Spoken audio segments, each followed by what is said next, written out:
The universe rarely paused long enough for humans to gather their dignity. In the sprawling bazaar of Zareth 9, where a symphony of alien languages overlapped like chaotic instruments, Max Harrigan stood as a shining beacon of human mediocrity. He was average height, average build, with a face that might have blended seamlessly into a crowd anywhere on Earth. Except he wasn't on Earth. He hadn't been for years. Max wiped sweat from his brow as he surveyed the marketplace.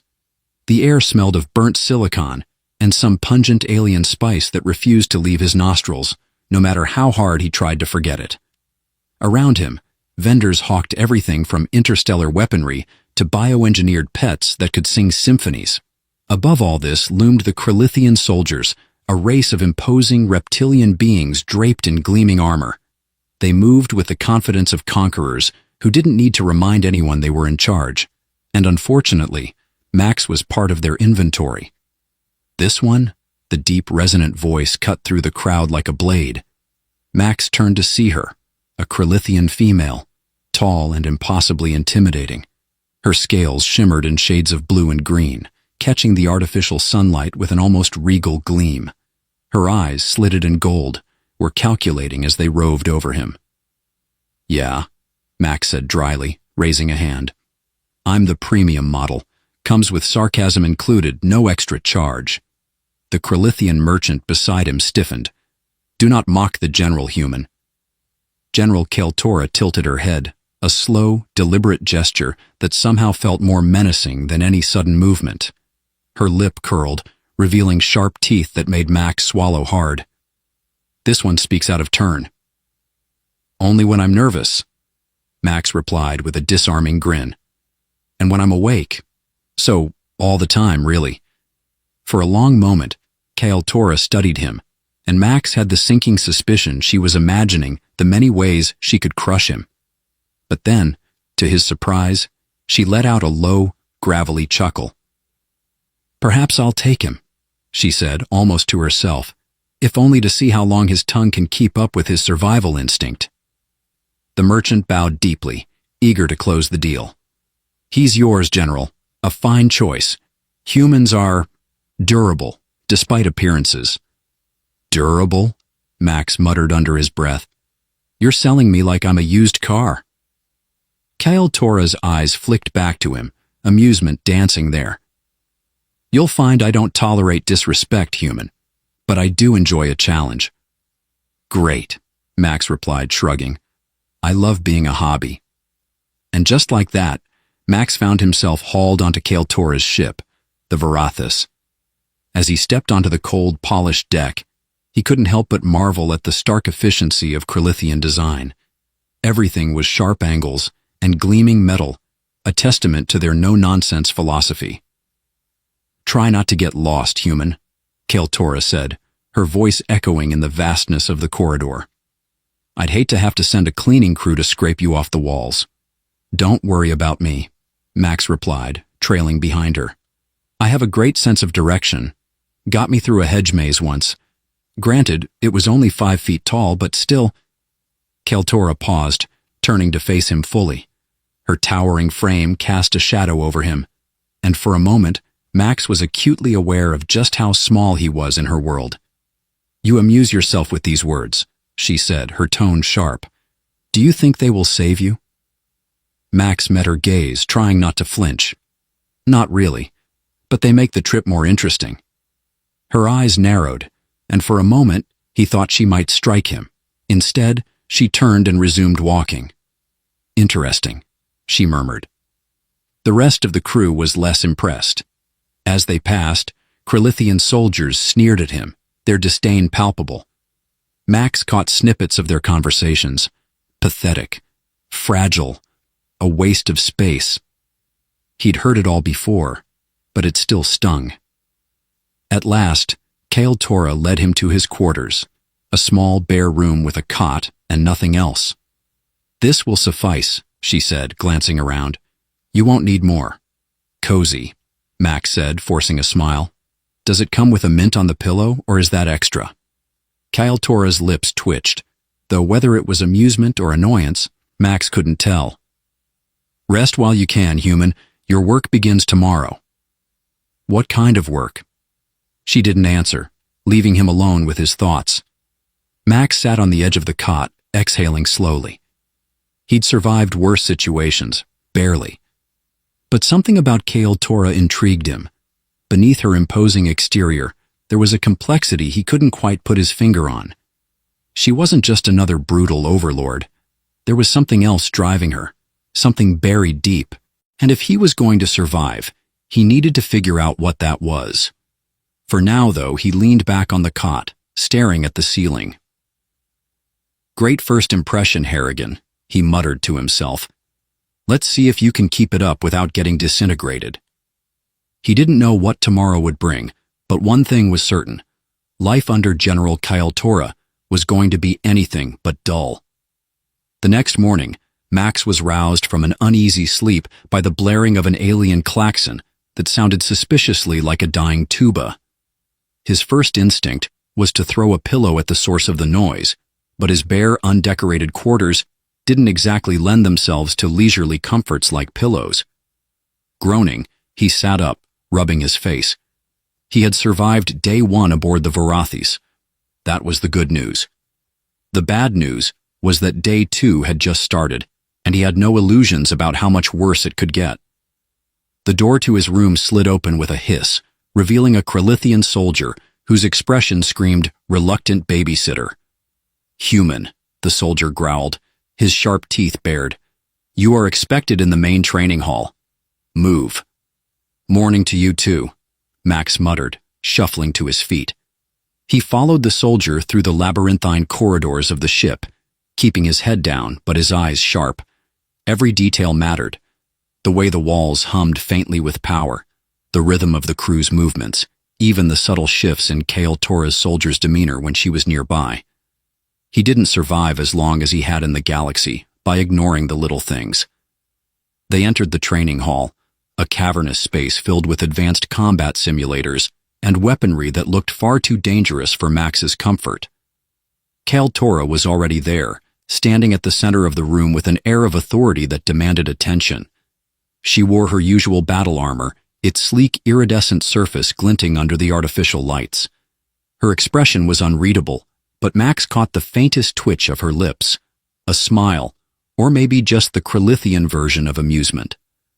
"So you survived your first night," she said without preamble. "Barely," Max replied, glancing around. "I'll give the accommodations 3 stars.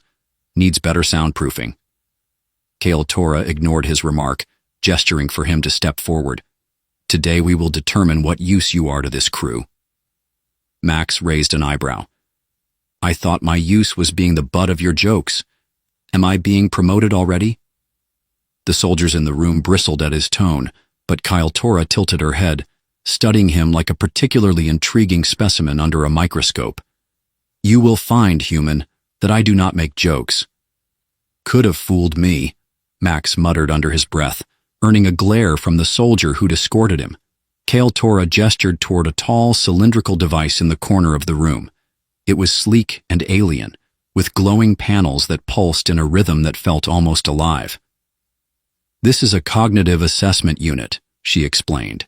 "It will evaluate your reflexes, problem-solving abilities, and capacity for critical thinking. Step inside." Max eyed the device warily. "And this won't, I don't know, scramble my brain or turn me into some kind of zombie, right?" Kael-Tora's lips twitched again. "I make no guarantees." With a resigned sigh, Max stepped into the machine. The interior was claustrophobic, lit by the faint glow of alien glyphs etched into the walls. The door sealed shut behind him, and for a moment, he was engulfed in silence. Then, the tests began. The device bombarded him with a series of challenges, flashing lights to track, puzzles to solve, sequences to memorize. It was relentless, pushing him to the edge of his mental limits. Sweat dripped down his forehead as he worked through each task, his mind racing. He couldn't tell how long he'd been in there. Minutes? Hours? Time seemed to stretch and compress in the confined space. Finally, the door hissed open, and Max stumbled out, blinking against the bright lights of the training hall. Kael-Tora was waiting for him, her arms crossed. "Well?" she asked, glancing at the device's display. One of her subordinates stepped forward, reviewing the results. The soldier's expression shifted from disdain to surprise, though he quickly masked it. "The human's cognitive scores are above average," he admitted grudgingly.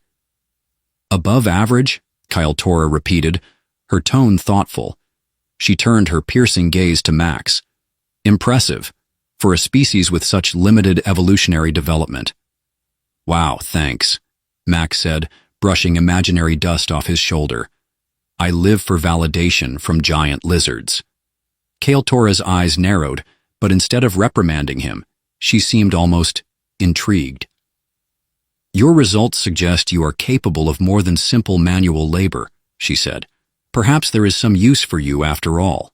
"Glad to hear it," Max replied, "though I'd prefer a job title that doesn't include the word cannon fodder." Tora's soldiers exchanged glances, their expressions a mixture of confusion and irritation. Humans weren't supposed to talk back, let alone with such irreverence. Tora, however, seemed unfazed. "Very well, Harrigan," she said, her voice carrying an edge of challenge. "Let us see how well you perform under real pressure." She gestured toward a section of the training hall where a series of combat drones were lined up. "You will face these drones in a simulated battle scenario. Your goal is to survive for as long as possible. Consider this your opportunity to prove that you are more than a mouthpiece." Max sighed. "No pressure, right?" The soldiers laughed, a cold, mocking sound. Max ignored them, stepping into the designated area as the drones powered up. They hovered menacingly, their sleek designs and glowing weaponry making it abundantly clear they were built for one purpose: destruction. The simulation began, and Max quickly realized two things. First, the drones were fast, much faster than he was. Second, they were programmed to exploit any weakness, which meant his usual strategy of running and hiding wasn't going to cut it. He ducked, rolled, and scrambled, narrowly avoiding a barrage of energy blasts. The onlookers jeered, but Max wasn't paying attention to them. His mind worked furiously, analyzing the drone's movements, looking for patterns.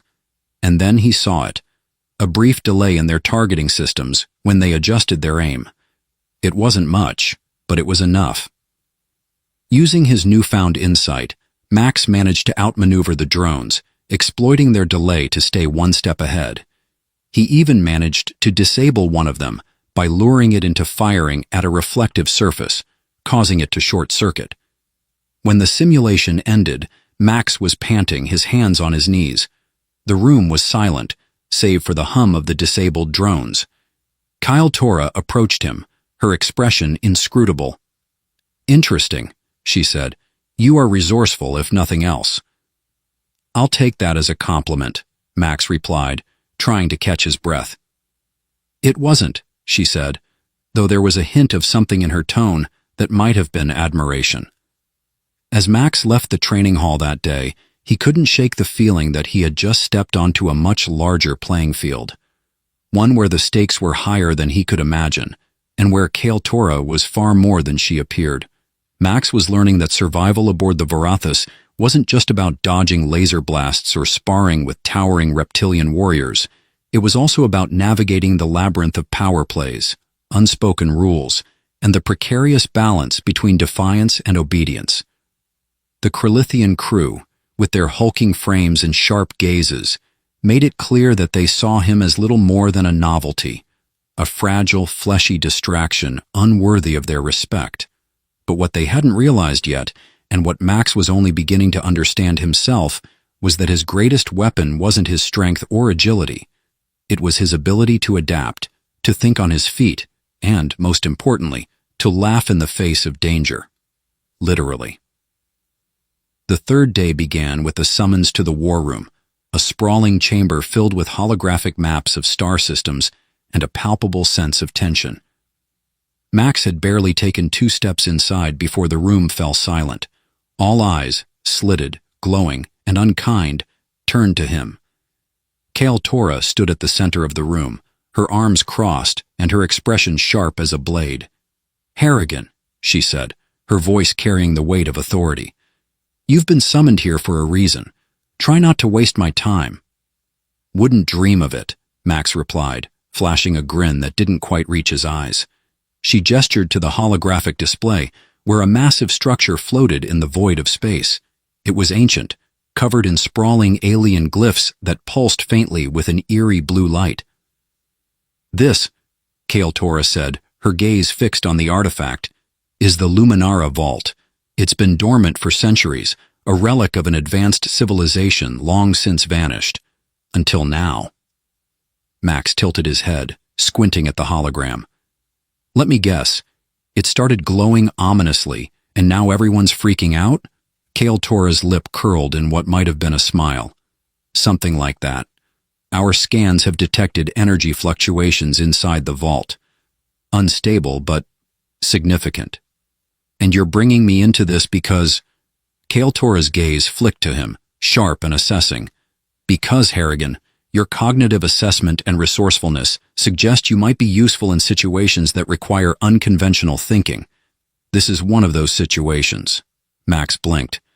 "You're saying I think weird, so now I get to poke the ancient, probably cursed space relic?" Kael'Tora's soldiers bristled at his tone, but she held up a hand to silence them. "If you prefer, I could send you back to cleaning the waste processors," she said, her voice dangerously soft. "Ancient, probably cursed space relic it is," Max said quickly. Kael'Tora turned to the rest of the room. "Prepare the away team. We leave in 1 hour." The journey to the Luminara Vault was uneventful, at least by intergalactic standards. Max spent most of it strapped into his seat, aboard a sleek Krillithian dropship, sandwiched between two soldiers who looked like they could snap him in half with minimal effort.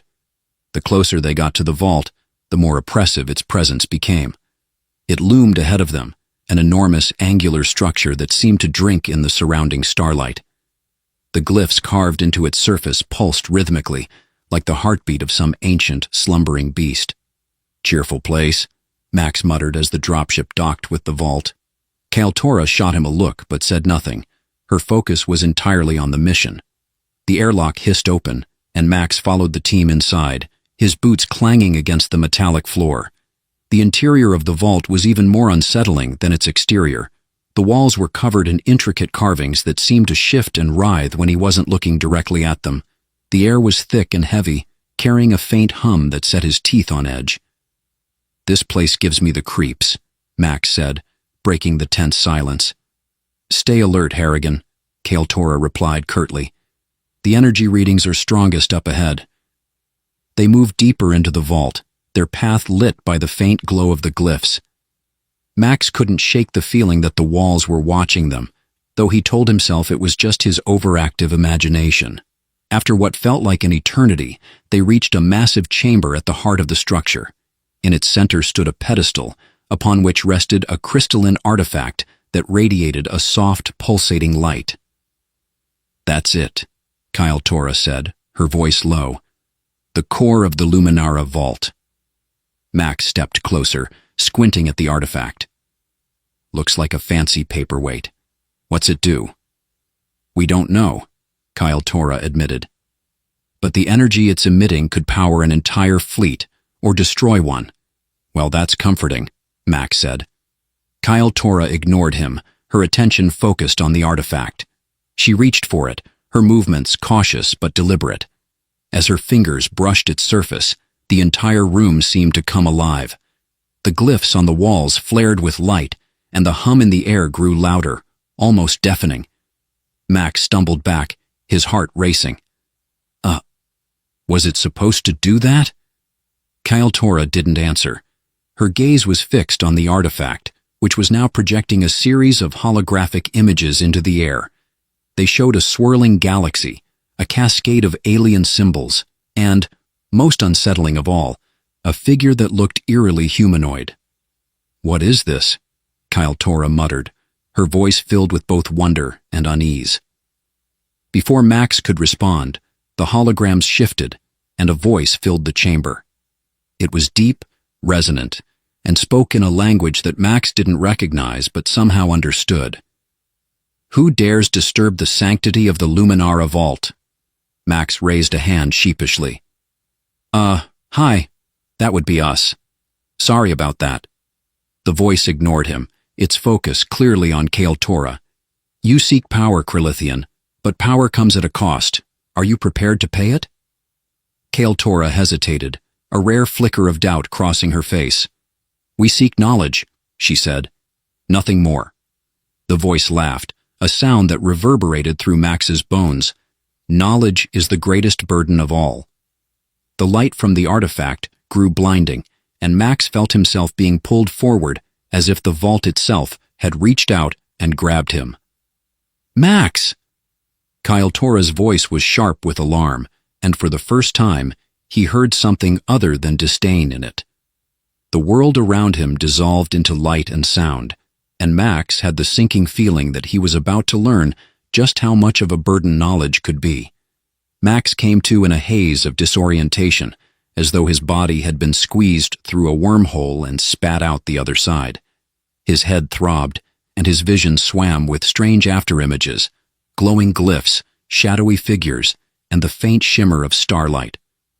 Slowly, he became aware of his surroundings, a space both infinite and intimate, as if he stood within the heart of the galaxy and yet nowhere at all. The floor beneath his feet wasn't metal or stone, but an endless expanse of translucent light, shifting colors like oil on water. Around him, the air hummed with energy, and faint whispers tickled his ears, too quiet to decipher but too persistent to ignore. "Well, this is new," Max muttered, rubbing the back of his neck. "You are far from your companions," came a voice, deep and resonant, the same one that had spoken from the artifact. It didn't come from a single direction, but seemed to emanate from everywhere at once. Max spun around, searching for the source. Standing a few paces away was a figure cloaked in flowing robes of shimmering light. Its face was obscured, shifting like the surface of a disturbed pond, but its presence was undeniable, imposing, ancient, and deeply unsettling. "Let me guess," Max said, crossing his arms in an attempt to mask his unease. "You're the ancient guardian of this place, here to test my worthiness or something equally dramatic." The figure tilted its head as if amused. "You speak with levity, human, a curious trait, given the gravity of your predicament." "It's called coping," Max replied. "You should try it sometime." The figure ignored his quip, taking a step closer. Despite its lack of discernible features, Max could feel its gaze boring into him, stripping away his defenses. "You have been chosen," it said, "to bear the burden of the Luminara's knowledge." "Chosen?" Max snorted. "Pretty sure I didn't sign up for this. Isn't there some kind of opt-out clause?" "There is no opting out," the figure said, its tone implacable. "The knowledge has been awakened, and it seeks a vessel. You stand at the precipice of something far greater than yourself. Do you accept the burden, or do you reject it and face oblivion?" Max hesitated, his usual bravado faltering. This wasn't just another scrape he could talk or bluff his way out of. The weight of the moment pressed down on him, and for once he felt small and insignificant in the face of the universe's vastness. "What happens if I accept?" he asked, his voice quieter. "You will gain insight beyond your comprehension," the figure said, "but knowledge is not without cost. It will change you, shape you into something new, something the galaxy has never seen." "And if I say no?" The figure's silence was answer enough. Max sighed, running a hand through his hair. "Great. Guess I'll take door number 1. But for the record, I'm not thrilled about it." The figure extended a hand, its fingers long and insubstantial, like trails of light. "Then it begins." As Max reached out, his fingers brushing the figures, the world around him exploded into brilliance. He was flooded with images, sounds, and sensations, an overwhelming torrent of information that defied explanation. He saw star systems being born and collapsing, civilizations rising and falling, the intricate dance of time and space. And at the center of it all, he saw the Luminara Vault, its power stretching across eons, influencing events in ways no one could fully understand. When the light finally receded, Max found himself lying on the cold, metallic floor of the vault's central chamber. His body felt heavy, his mind buzzing with fragments of knowledge that didn't quite fit together.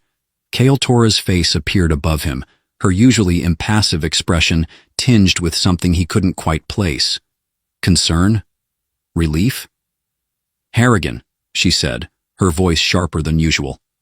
"What happened?" Max blinked up at her, his mouth dry. "You ever plug your brain into the universe's mainframe? No? Just me, then."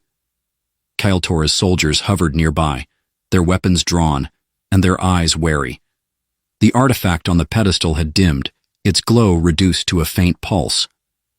"He's unstable," one of the soldiers muttered. "We should contain him before—" "Before what?" Max interrupted, pushing himself to a sitting position. His voice sounded different, layered with a strange resonance. "Relax, big guy, I'm still me. Mostly." Kyle Tora studied him, her sharp gaze searching for any signs of deception. "You accessed the artifact," she said. "What did it show you?" "Everything," Max replied, his tone unusually serious. "The vault, the civilization that built it, the reason they disappeared. It's all connected, and it's not good news." "Explain," Kyle Tora demanded. Max took a deep breath, trying to organize the chaotic swirl of information in his mind. "The Luminara weren't just some ancient, advanced species," he said. "They were custodians of balance in the galaxy. Their technology wasn't about conquest or domination, it was about maintaining equilibrium. But something went wrong. They created something they couldn't control, and it nearly destroyed them." "What kind of something?" Kyle Tora asked, her voice tight. Max hesitated. "A weapon, I think. Or maybe a life form. The details are fuzzy, but whatever it was, it had the power to unravel entire star systems. They sealed it away, scattered the keys to its prison across the galaxy, and built this vault to safeguard the knowledge. But now the prison is weakening," Kyle Tora finished, her expression grim. Max nodded. "And guess who just became the galaxy's newest custodian?" The room fell silent as the weight of his words sank in. The soldiers exchanged uneasy glances, their hands tightening on their weapons. Kyle Tora's expression was unreadable, but Max could sense the shift in her demeanor. For the first time, she didn't look at him as a nuisance or an anomaly. She looked at him as something more, a potential ally or perhaps a threat. "We need to leave," she said finally. "If what you're saying is true, this vault is no longer safe." As the team prepared to retreat, Max felt a strange sense of clarity settle over him. The knowledge he'd gained was a burden, yes, but it was also a responsibility. For better or worse, he was now a part of something far bigger than himself. And judging by the way Kyle Tora's gaze lingered on him, he wasn't the only one coming to terms with that. Max had never been one for quiet moments of introspection, but the silence aboard the Verathis after their return from the Luminara vault left him with no other choice. The crew avoided him now, whispering behind his back with voices hushed like children discussing a campfire ghost story. Not that he blamed them. He had touched something vast, something incomprehensible, and walked away alive. That kind of thing tended to put people on edge. Kyle Tora, however, was different. She watched him closely, her usual sharp and disdainful gaze softened by an edge of curiosity. If Max didn't know better, he might have thought she was genuinely concerned. The artifact's influence lingered in his mind like an echo, vast corridors of alien knowledge flickering just beyond his grasp. It wasn't just facts or memories, it was a new way of seeing the universe. Patterns emerged where there had been chaos, subtle shifts in energy that hinted at the machinations of forces far older than even the Krillithian Empire. He couldn't turn it off. In the quiet hum of his quarters, Max rubbed his temples, his thoughts spiraling into a whirlwind. Sleep was out of the question. Every time he closed his eyes, he saw fragments of civilizations long gone, their stories written in collapsing stars and shattered planets. He was still grappling with these visions when Kyle Tora strode in without so much as a knock. "You ever heard of personal space?" he asked, his voice tight as he swung his legs off the edge of the cot. Kyle Tora ignored the jab, her piercing eyes locking onto his. "We need to talk." Max gave a weak chuckle, gesturing around the cramped room. "Sure, Make yourself at home. Want me to fetch some snacks?" Kyle Tora leaned against the wall, arms crossed. "This isn't a joke, Harrigan." "It's never a joke with you," he muttered, but the humor in his tone faltered under her unrelenting stare. "The crew is unsettled," she said, her voice low. "And I can't blame them. You're different now. You've changed." "Yeah, well, you try downloading the cliff notes of an ancient alien civilization and see how you feel afterward," Max snapped, then immediately winced at his tone. "Sorry, that came out wrong." Kale Tora tilted her head, scrutinizing him. "You're not entirely wrong," she admitted. "But the question remains, what are you going to do with what you've learned?" "Do with it?" Max echoed, incredulous. "I didn't ask for this, Kale Tora. One minute I'm the galaxy's favorite punching bag, and the next I'm carrying the secrets of a species that wiped itself out trying to fix the universe." He leaned forward, his voice rising. "Do you have any idea how heavy that is?" Kale Tora's expression softened, just a fraction. "No," she said quietly, "but I do understand what it means to carry a burden you didn't choose." Max blinked at her, caught off guard. For the first time since they'd met, there was no trace of condescension in her voice, only honesty. "What happened to them?" he asked after a moment, his tone subdued. Kale Tora hesitated, and for a fleeting second, Max thought she might shut him out. But then she sighed, the weight of the confession settling on her shoulders. "My father was a warlord," she said, her voice distant. "A great general, feared across countless systems. When he fell, his enemies descended on our family like vultures. I inherited his rank and his enemies, but I also inherited his failures. The Krillithian way is to conquer, to dominate. Yet I've seen where that path leads. I've seen the ruins left behind." Max stared at her, uncharacteristically quiet. He had never thought of Kale Tora as anything other than a sharp-tongued, battle-hardened leader. But now he glimpsed the cracks in her armor, the vulnerabilities she kept hidden beneath her strength. "That's why you're so interested in the vault," he said, piecing it together. "You think the Luminara might have answers, a way to break the cycle." Kale Tora nodded, though her expression remained guarded.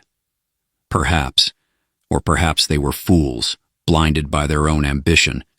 Either way, the vault's secrets could change everything, for better or worse." Max leaned back, running a hand through his hair. "No pressure, right?" Her lips twitched, almost imperceptibly. "You're not as useless as you pretend to be, Harrigan. That's why I brought you here in the first place. You see things differently. And now you might be the only one who can understand what the Luminara left behind." "That's a terrifying thought," Max said, though the weight of her words settled heavily on him. Before she could respond, the ship's comm system crackled to life. "General Kale Tora," came the voice of a soldier, tense and urgent. "You're needed on the bridge. There's a situation." Kyle Tora straightened immediately, her commanding presence snapping into place. "What is it?" "A fleet," the soldier said. "Unknown origin. They've just dropped out of hyperspace and they're heading straight for us." Max felt a chill crawl down his spine. "Let me guess," he said, forcing a weak grin. "They're not here for a friendly chat." Kale Tora didn't answer, already halfway out the door. "Stay close," she ordered, glancing back at him. Max followed her, his stomach twisting with unease. The visions from the artifact were still fresh in his mind, fragments of warnings and half-formed premonitions. Whatever was coming, it wasn't random. It was part of the Luminara's legacy, a consequence of the knowledge they had uncovered. The bridge was a flurry of activity when they arrived, soldiers and officers barking orders as holographic displays lit up with incoming data. On the main screen, a fleet of sleek, angular ships loomed, their designs unfamiliar and menacing. "They're broadcasting a message," an officer said, glancing nervously at Kale Tora. "Put it through," she commanded. The image on the screen shifted, revealing a figure clad in dark, ornate armor. Its face was hidden beneath a mask that glowed faintly with pulsating red lines, giving it an almost skeletal appearance.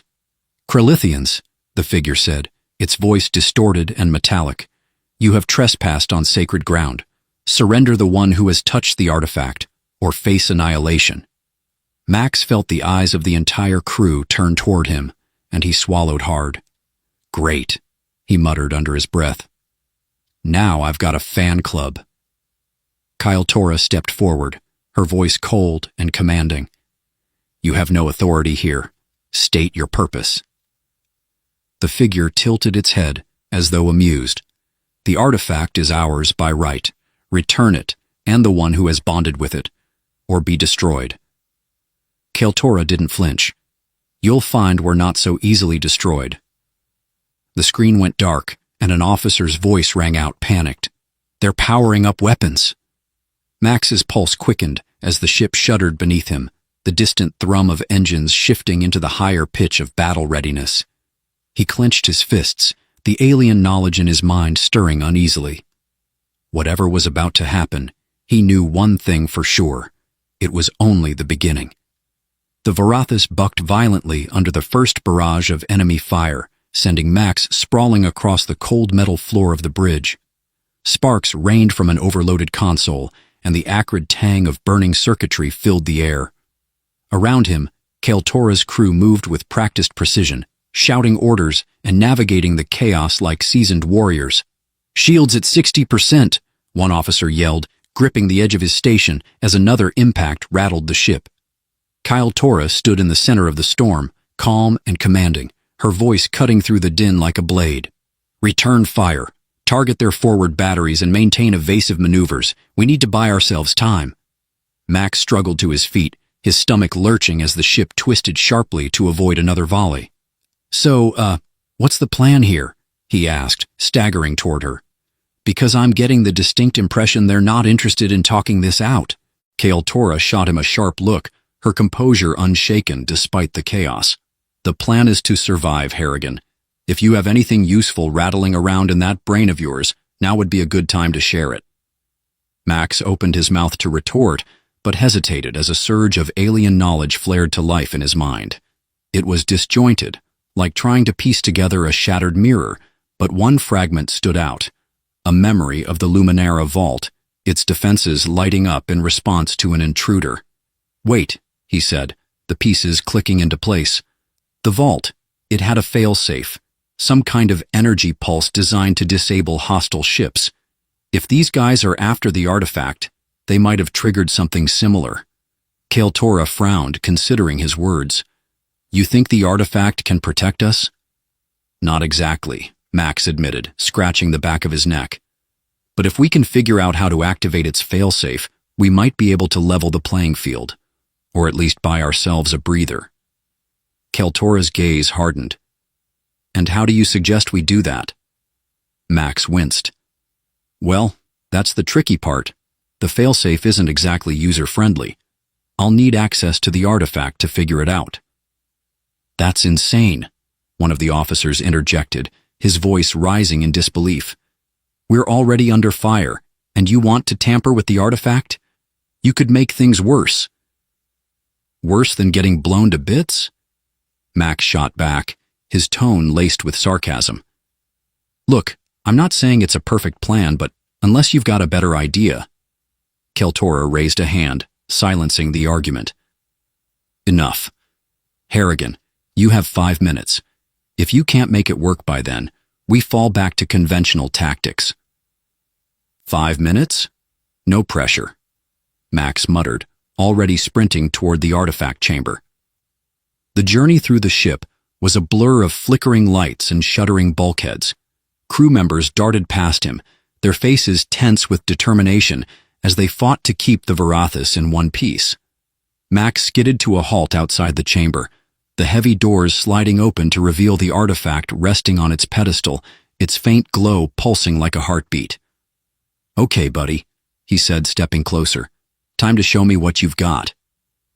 As he placed his hands on the artifact, a jolt of energy shot through him, and the world around him faded into a swirl of light and sound. He was back in that strange, otherworldly space, the Guardian's presence looming over him once more. You return, the Guardian said, its voice echoing in his mind. Why? Max gritted his teeth, his frustration bubbling over. Because your fancy piece of tech is about to get us all killed unless you help me figure out how to use it. The Guardian was silent for a moment, its form flickering like a wavering hologram. The failsafe exists, it said finally, but it is not a tool of war. It is a safeguard, meant to protect the knowledge within the vault. Yeah, well, your safeguards aren't doing much good if we're all dead, Max shot back. So how do I activate it? The Guardian regarded him with what felt like quiet contemplation. You seek to wield power without understanding it. This is the folly of all who came before you. Max felt his patience wearing thin. Look, I get it. You're ancient and wise, and I'm just some dumb human. But right now, lives are on the line, so either help me or get out of my way. The Guardian's form solidified, and for a moment, Max thought he saw something like respect in its flickering features. Very well, but know this. The failsafe draws upon the artifact's energy, and it will exact a toll. Are you prepared to pay it? Max hesitated, the weight of the question sinking in. What kind of toll? You will see, the Guardian said cryptically. Now focus. As the Guardian's voice faded, Max felt the artifact's energy surge through him, its intricate web of connections unfurling in his mind. He saw the failsafe, a complex lattice of energy patterns waiting to be unlocked, and with trembling hands, he began to manipulate the currents. Back on the bridge, Kale Tora watched the enemy fleet draw closer, their weapons primed for another strike. Her crew worked tirelessly, but she knew they couldn't hold out much longer. General, an officer said, his voice strained. Shields are down to 30%. Kale Tora clenched her fists, her mind racing for options. Harrigan, she muttered under her breath, you'd better pull off a miracle.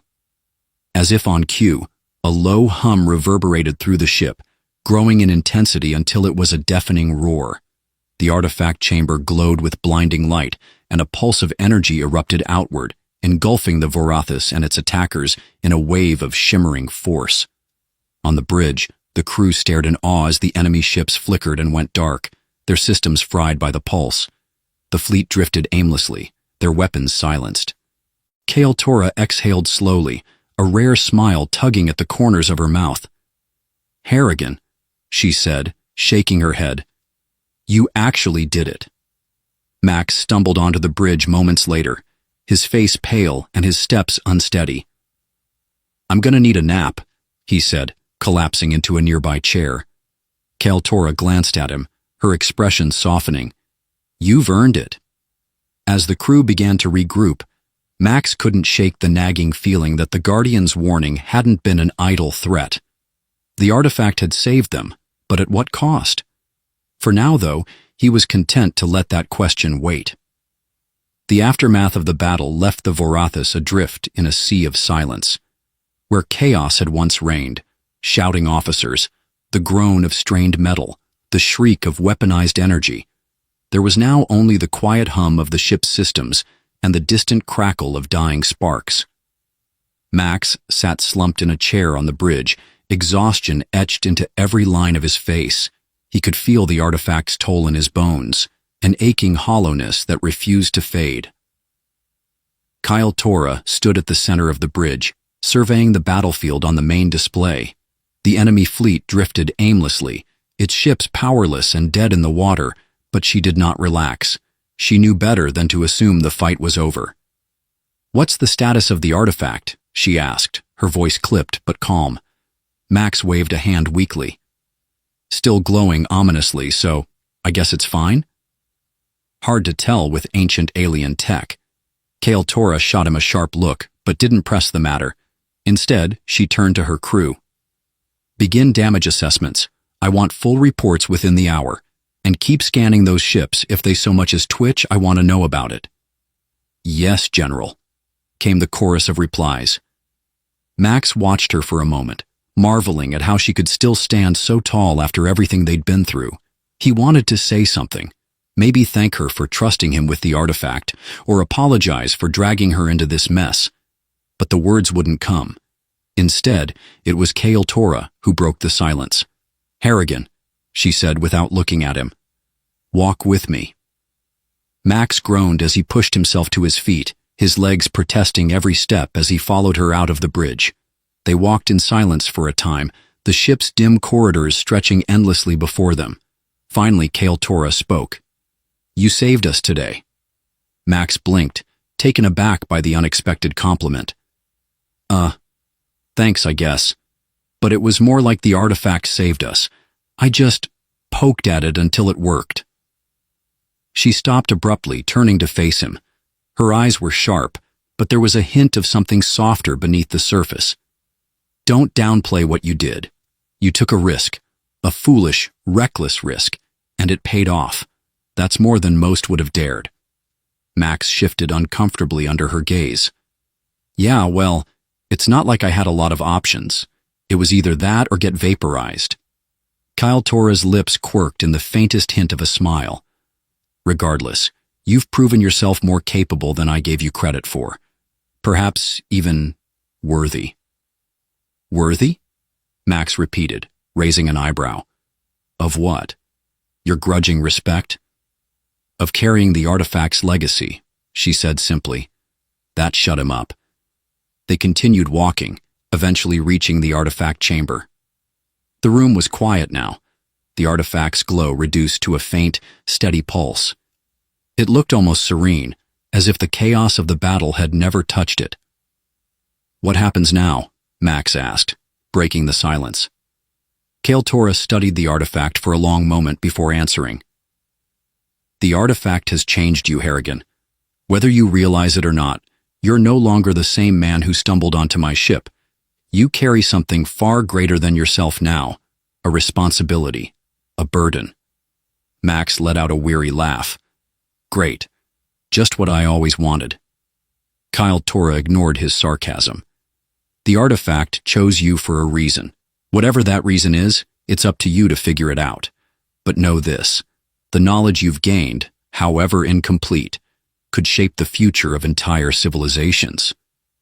No pressure, Max muttered, running a hand through his hair. Kaltura stepped closer, her voice softening. You don't have to do it alone. You've proven yourself a part of this crew, whether you like it or not. And as much as it pains me to admit it, I trust you. Max stared at her, stunned. He had never expected to hear those words from her, least of all in such a genuine tone. Thanks, he said finally, his voice quiet. She nodded, her expression unreadable. Rest while you can. The universe won't wait long before throwing its next challenge at us. With that, she turned and left, leaving Max alone with the artifact. He approached it cautiously, the faint hum of its energy resonating in his chest. As much as he hated to admit it, Kaltura was right. He wasn't the same person he'd been when this journey began. He had faced things he could never have imagined, made choices that had forced him to grow in ways he wasn't sure he was ready for. And yet, he felt a strange sense of calm. The future was uncertain, the road ahead fraught with danger, but for the first time in a long time, Max felt like he had a purpose. He placed a hand on the artifact, its surface warm beneath his palm. All right, he said quietly. Let's see where this takes us.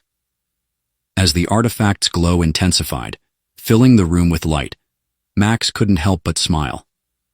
For better or worse, his journey was just beginning. And on the bridge, Kaltura watched the enemy fleet retreat, their powerless ships vanishing into the void one by one. The crew erupted into cheers, but Kaltura remained silent, her gaze fixed on the stars. Harrigan may be insufferable, she muttered to herself, but he's exactly what we needed. And as the Vorathis resumed its course, its crew battered but unbroken, Kaltura allowed herself a rare moment of hope.